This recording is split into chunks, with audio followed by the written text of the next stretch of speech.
नमस्कार साथियों, आज एक नए टॉपिक के साथ फिर से मैं आप लोगों के सामने उपस्थित हूँ। साथियों, आज का जो मेरा टॉपिक है वो उत्तराखंड के अंदर जो नर्सिंग अधिकारियों की भर्ती हुई है उसको लेकर है।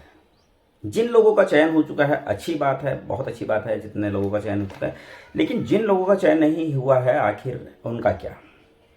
कितने लोगों का चयन अभी हो सकता है? बहुत सारे लोग लगातार एक ही बात पूछ रहे हैं कि वेटिंग लिस्ट कब आएगी। साथियों, मैं आपको कुछ चीज़ें याद दिलाना चाहता हूं। मैं कितना सही हूं, कितना गलत हूं, आप इस चीज़ को जरूर बताइएगा। आपको याद होगा, जब स्वास्थ्य विभाग के 1564 पदों पर भर्ती प्रक्रिया पूर्ण हुई थी, जब रिजल्ट आया था तो रिजल्ट आया था 12 सितंबर 2023 को, अगर आप लोगों को अच्छे से याद है। उस समय कुछ लोगों का रिजल्ट रुका हुआ था। वो कौन लोग थे? जैसे जिनके मामले कोर्ट में चल रहे थे, ऐसे लोग जिनके मामले कोर्ट में चल रहे थे, जिनका रिजल्ट रुका हुआ था, वो रिजल्ट बाद में आया। कब आया? जब कोर्ट से वो लोग जीते। ओवरेज वाले मामले में, ओवरेज वाले मामले में कुछ लोग कोर्ट से जनवरी स्टार्टिंग में केस जीत के आए और उनका फिर संशोधित रिजल्ट आया। अगर आप लोगों को याद होगा अच्छे से, वो संशोधित रिजल्ट भी जो है चिकित्सा चयन बोर्ड द्वारा अपनी साइट पर डाला गया था और लगभग 40 से कुछ, शायद 40-42 लोग थे जिनका जो है संशोधित रिजल्ट आया था। ओवरेज वाले मामले में कोर्ट से केस जीत के आए थे। क्योंकि मेरी उन लोगों से बात हो रही थी और लगातार मैं उस मामले में काम कर रहा था, इसलिए मुझे ये बात अच्छे से याद है और वो रिजल्ट भी मैंने अच्छे से देखा था। मेरे ही कई जानने वालों को उसमें सिलेक्शन हुआ था। उसके बाद आपको याद होगा, जनवरी लास्ट में ओवरेज वाले मामले में ही जिनका कोर्ट में थोड़ा लेट जो है डिसीजन आया था, लगभग 10 से कुछ कम लोग थे जितने भी थे, फिर से जो है संशोधित रिजल्ट आया था और फिर से चिकित्सा चयन बोर्ड द्वारा अपनी साइट पर एक और रिजल्ट डाला गया था। शायद 8-9 लोग वो थे जिनका दोबारा से रिजल्ट आया था। जितने भी थे मैं अभी कंफर्म नहीं कर पा रहा हूँ, लेकिन दोबारा भी जो है ओवरेज वाले मामले में संशोधित रिजल्ट आया था। मैं आपको ये बातें क्यों बता रहा हूँ ये भी आगे हम समझेंगे। उसके बाद आपको याद होगा, मेडिकल कॉलेज के 1455 पदों पर भर्ती प्रक्रिया शुरू हो चुकी थी, उनको ज्वाइनिंग मिल चुकी थी और भर्ती प्रक्रिया शुरू हो चुकी थी और डॉक्यूमेंट वेरिफिकेशन का काम भी पूरा हो चुका था। जिनका वहाँ चयन नहीं हुआ था उन सभी लोगों ने यहाँ आवेदन किया था। इसी बीच में हमारा रिजल्ट आने से पहले, मतलब मेडिकल कॉलेज के 1455 पदों पर रिजल्ट आने से पहले स्वास्थ्य विभाग के 1564 पदों पर वेटिंग लिस्ट आई थी, अगर आप लोगों को याद होगा तो। लगभग 40 से ज़्यादा लोगों की वेटिंग आई थी और कितने लोगों का उसमें चयन हुआ था मैं आप लोगों को याद दिलाना चाहता हूँ। डिप्लोमा धारक कैंडिडेट्स, फीमेल कैंडिडेट्स की बात करूं, सामान्य वर्ग में 10 लड़कियों का चयन हुआ था। डिप्लोमा धारक फीमेल कैंडिडेट्स 10 कैंडिडेट्स का सिलेक्शन हुआ था। एससी कैटेगरी में 1 कैंडिडेट का सिलेक्शन हुआ था। ओबीसी में 1 कैंडिडेट का सिलेक्शन हुआ था और ईडब्ल्यूएस में 1 कैंडिडेट का सिलेक्शन हुआ था।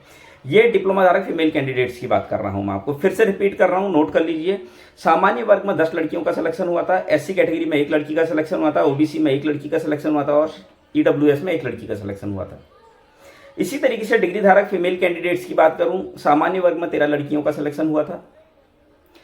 एससी कैटेगरी में 3 लड़कियों का सिलेक्शन हुआ था। ओबीसी कैटेगरी में 3 लड़कियों का सिलेक्शन हुआ था। ईडब्ल्यूएस में 1 लड़की का सिलेक्शन हुआ था और एसटी कैटेगरी में 1 लड़की का सिलेक्शन हुआ था। फिर से रिपीट कर रहा हूं, डिग्री धारक फीमेल कैंडिडेट्स में सामान्य वर्ग में 13 लड़कियों का सिलेक्शन हुआ था। एससी कैटेगरी में 3 लड़कियों का सिलेक्शन हुआ था। ओबीसी कैटेगरी में 3 लड़कियों का सिलेक्शन हुआ था। ईडब्ल्यूएस में 1 लड़की का सिलेक्शन हुआ था और एसटी कैटेगरी में 1 लड़की का सिलेक्शन हुआ था। ये वेटिंग लिस्ट की बात कर रहा हूं मैं आपको, जो वेटिंग आई थी। उसके बाद डिप्लोमा धारक मेल कैंडिडेट्स की बात करूं तो सामान्य वर्ग में 3 लड़कों का सिलेक्शन हुआ था। बात करूं डिग्री धारक मेल कैंडिडेट्स की तो सामान्य वर्ग में 3 लड़कों का सिलेक्शन हुआ था और ईडब्ल्यूएस में 1 लड़के का सिलेक्शन हुआ था। तो साथियों, इतने कैंडिडेट्स का सिलेक्शन अभी जो है वेटिंग लिस्ट में उस समय हुआ था और उसके 1 महीने बाद मेडिकल कॉलेज के 1455 पदों पर रिजल्ट आ गया था। और सबसे बड़ी बात, सबसे खास बात बताऊं क्या है? मेडिकल स्वास्थ्य विभाग में जिन लोगों का वेटिंग लिस्ट में नाम आया था ना, मेडिकल कॉलेज में भी उनका सिलेक्शन हो रखा है। आप रिजल्ट उठा के देख लेना। अब मेरा मानना यह है, जब वहां इन्होंने तुरंत ज्वाइन भी कर लिया था। ऐसा नहीं कि इन्होंने ज्वाइन नहीं किया, इन्होंने सभी लोगों ने लगभग ज्वाइन कर लिया। अब जब इन्होंने वहां ज्वाइन कर लिया तो पहले तो मेडिकल कॉलेज में इनका सिलेक्शन नहीं होना चाहिए था, चलो हो भी गया, तो अब संशोधित रिजल्ट इन पदों पर आना चाहिए। इतने लोगों का सिलेक्शन और करना चाहिए चिकित्सा चयन बोर्ड द्वारा, ये संशोधित रिजल्ट आना चाहिए। वेटिंग तब आती है जब आपका रिजल्ट निकला, जैसा अभी रिजल्ट निकला हुआ मेडिकल कॉलेज का, और इसमें जो लोग ज्वाइन नहीं करेंगे, इनका तो ऑलरेडी स्वास्थ्य विभाग में सिलेक्शन हो गया था, तो ये रिजल्ट जल्दी निकाल देना चाहिए, संशोधित रिजल्ट, जो मेरा मानना है। आपकी क्या राय है, आप भी जरूर बताइएगा। मेरे अनुसार जिस तरीके से स्वास्थ्य विभाग में बाद में जिनका जो है कोर्ट से केस जीत के लाया, जो भी हुआ, उनका संशोधित रिजल्ट आया, यहाँ पर देखो, यहाँ मेडिकल कॉलेज में इनका रिजल्ट, या तो आप क्या करते, वेटिंग लिस्ट जो है मेडिकल कॉलेज के बाद निकालते। आपने मेडिकल कॉलेज के रिजल्ट से 1 महीने पहले वेटिंग लिस्ट निकाली, और वहाँ जहाँ वेटिंग लिस्ट में इनका नाम आया, यहाँ भी इनका सिलेक्शन कर दिया। जब आप वेटिंग लिस्ट निकाल रहे थे 1 महीने पहले, तो यहाँ इनका सिलेक्शन नहीं करते, तो कहीं ना कहीं इतने लोग एक्स्ट्रा आ जाते ना। तो मेरा मानना है यहाँ पर संशोधित रिजल्ट आना चाहिए, और मैं सभी लोगों को बोलना चाहता हूँ कि आप लोग चिकित्सा चयन बोर्ड जाएं, अधिकारियों से बात करें कि और दोनों रिजल्ट लेके जाएं आप, मेडिकल कॉलेज के 1455 पदों वाला भी और वेटिंग लिस्ट वाला भी, और उनको बताइए कि इनका जब यहाँ सिलेक्शन हो रखा है तो फिर आपने यहाँ क्यों इनका सिलेक्शन किया। हमको अपनी बात रखनी तो पड़ेगी, देखिए। और उसके अलावा देखिए, इतने पर तो रिजल्ट आएगा ही आएगा, संशोधित रिजल्ट, इतने लोगों का तो सिलेक्शन होना ये बिल्कुल 200% श्योर है।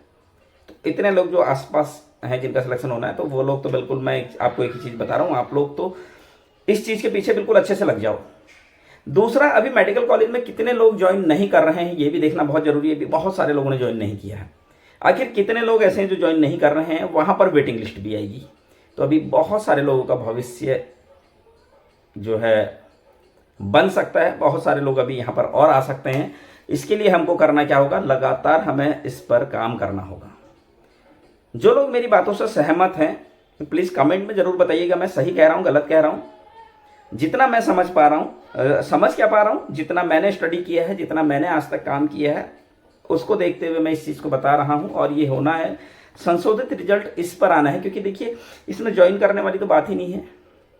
चिकित्सा चयन बोर्ड द्वारा मेडिकल कॉलेज के रिजल्ट आने से 1 महीने पहले वेटिंग लिस्ट निकाली जाती है। चलो, अच्छी बात है, आपने वेटिंग लिस्ट निकाली। जब वेटिंग लिस्ट में आप इनका नाम दे रहे हो, तो फिर मेडिकल कॉलेज के 1455 पदों पर आपने इनका नाम नहीं देना चाहिए था। चलो, दे दिया, कोई बात नहीं। उसके बाद आप संशोधित रिजल्ट निकाल देते इतने लोगों पर, क्योंकि आप तो स्वास्थ्य विभाग से मांग सकते हो ना, इन्होंने ज्वाइन किया नहीं किया, कहाँ कहाँ ज्वाइन किया, तो आपको ये डाटा मिल जाएगा। आपको ये डाटा मिल जाएगा, तो आप इतने, कहीं ना कहीं देखो, बच्चों के भविष्य का सवाल है। हम थोड़ा सा, मतलब मेरा मानना है कि हमें थोड़ा सा इस चीज़ पर भी ध्यान देना चाहिए कि किसी के साथ गलत ना हो। बेरोजगारी किस कदर बढ़ी हुई है, सभी लोग जानते हैं, और कितना लोग परेशान हो रहे हैं। इस पर काम होना चाहिए। जितने भी संगठन हैं, जितने भी लोग मेरी वीडियो देख रहे हैं, जो भी मेरी बातों से सहमत है, उनको इस पर काम करना चाहिए। वेटिंग लिस्ट जब आएगी तब आएगी, क्योंकि अभी तो बहुत सारे लोगों ने एक्सटेंशन लिया हुआ है, तो अभी तो वेटिंग का तो कोई प्रावधान ही नहीं है। पहले वो उनका एक्सटेंशन खत्म होगा, फिर उनको जो है विभाग द्वारा जो है अल्टीमेटम दिया जाएगा कि आप इतने टाइम तक ज्वाइन कीजिए। लगभग 3 अल्टीमेटम दिए जाते हैं, वो अल्टीमेटम दिए जाएंगे, उसके बाद जाकर जो है वेटिंग लिस्ट का प्रावधान होगा। लेकिन यहाँ पर तो सीधे सीधे जो है ये संशोधित रिजल्ट आ सकता है ना, तो इस पर तो काम करना चाहिए। जहाँ तक मुझे लगता है इस पर काम करना चाहिए, और सभी लोगों को मिलकर इस पर काम करना चाहिए। बहुत सारे लोगों का सिलेक्शन यहाँ हो सकता है। उम्मीद करता हूँ आप मेरी बातों से सहमत होंगे। उम्मीद करता हूँ आप इन चीज़ों पर काम करेंगे। ये बहुत ज़रूरी मुद्दा है साथियों। आगे भी मैं इसी तरह की जानकारी आप लोगों के लिए कराता रहूँगा। तब तक के लिए